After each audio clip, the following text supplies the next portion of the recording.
It's a beautiful day out in the yard. We're gonna get out and play in the garden. There's plenty to do, but we're not gonna work too hard, and we're gonna have some fun with all our friends. Come on, let's grow, do it. Everybody get up, get going, get outside and get into it. Yeah, we're gonna work it out as we go, 'cause we've got so much food to grow, so we can share it. Hello Farm School, it's Tuesday the 2nd of June.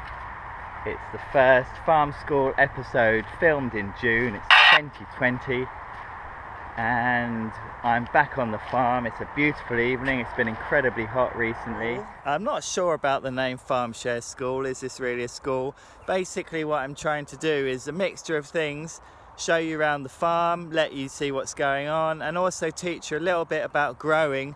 So if you wanted to do something like this, you'd feel a bit more confident about getting started and you'd know what to do. So I'm going to show you a few things that have been happening on the farm. What to do. So we've just planted these squash. There will be about 500 by the time we've finished. And we can't really plant them out too early in the year because they don't like cold weather, and if there was a frost at night they would die. So we're hoping that there's not going to be any more frost at night. Nighttime is when the weather, the temperatures drop.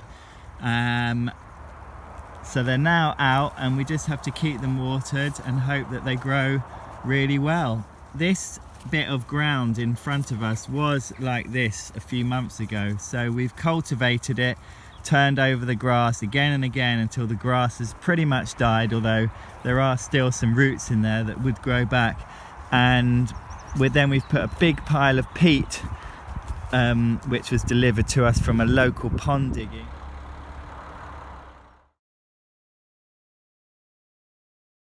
We've spread that all over this area, and then we've covered it with black plastic because that will stop the weeds growing up, which again will save us time, and then the squash will grow and they'll produce lovely squash for the winter. They're a bit like pumpkins, different colours, different shapes and sizes.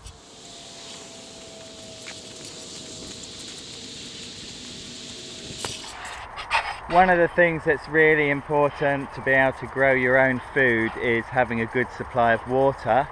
Now we are trying to put as much organic matter into the soil as possible because that acts like a sponge and enables the soil to hold more water. But it's good to have an external supply of water. It hasn't rained for many weeks now, so if we didn't have this supply of water we would find it really difficult to grow good quality crops. This water comes from a borehole. A borehole is like a very deep well. Our one is 90 meters deep. It was dug by the previous users of the site who were growing bedding plants, and it costs about 10 grand to dig a borehole with a very big drill. So we're really lucky to have this water, which is free.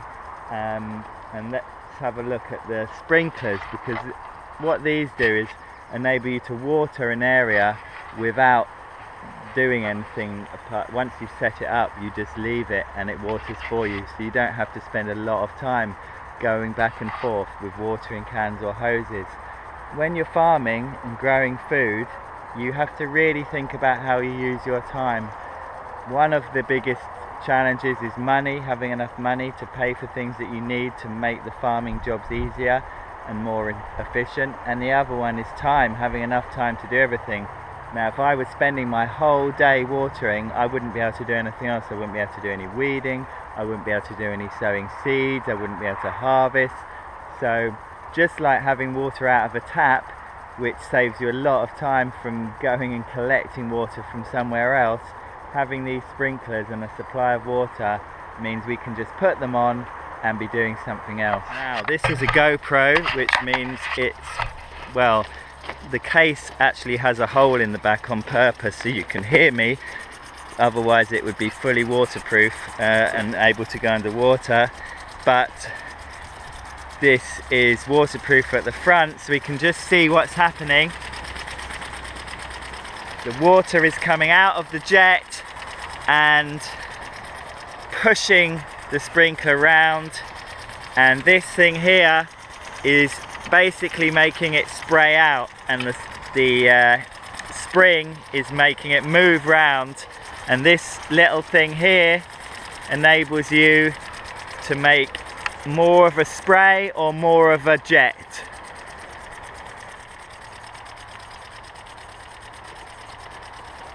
Here we go.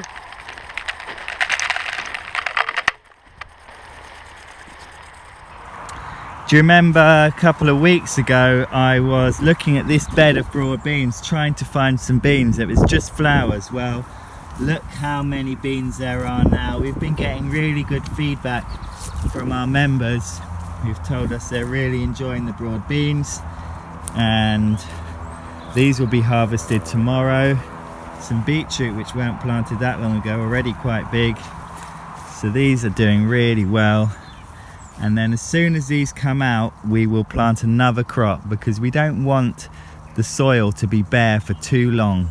Always want to be planting new crops, because the roots of all plants, especially our crops, if they're really healthy, will be putting carbon compounds, lots of things, a bit like sugars, dissolved sugars and other things, back into the soil, which feeds all the little microorganisms, the tiny little organisms you can't see with your naked eye, of which there are billions in every teaspoon of soil, and they are breaking down everything in the soil and producing food which the plants then reabsorb. And so it's an amazing cycle which we're trying to help by always having plants in the soil, making sure that we don't leave the soil bare for too long. So Chris, one of our friends and supporters, came at the weekend and brought his drone and took it right up there and took lots of really cool drone footage. So most of this episode is going to be showing you some of the drone footage, and it gives you the opportunity to see what the farm looks like from above, because sometimes it's quite difficult to see how everything is laid out. I'm just closing up now and about to head home.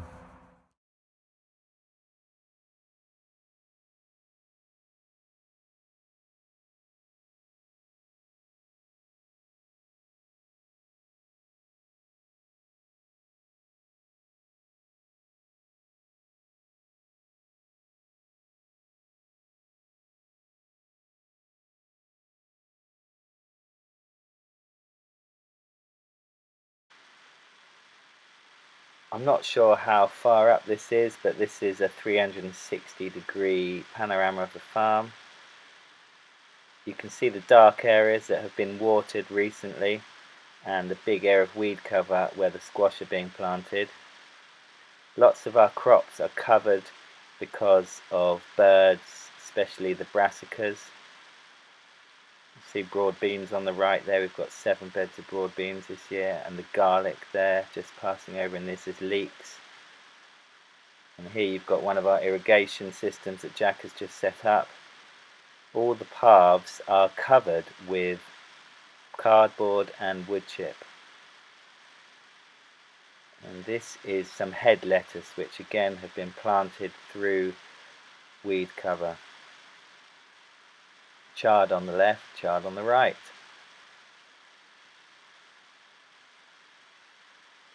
And this is our main tunnel, which is now planted up with tomatoes and basil and salad underneath.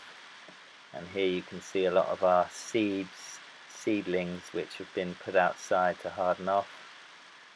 Herbs on the right there, and this is our propagation tunnel, and some flower beds. And there you can see some grafted apple trees, some herbs, fruit bushes, 2 of our compost bays, flowers, and then we're just coming over to our salad beds. We normally plant 3 or 4 rows of salads per bed. We have a variety of different salads, so that when we pick them, people get a nice mixed bag of salad.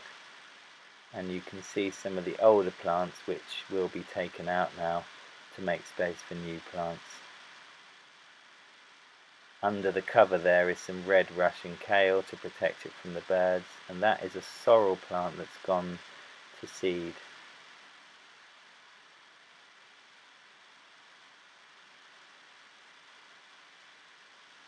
And here's the whole farm again with the irrigation system on.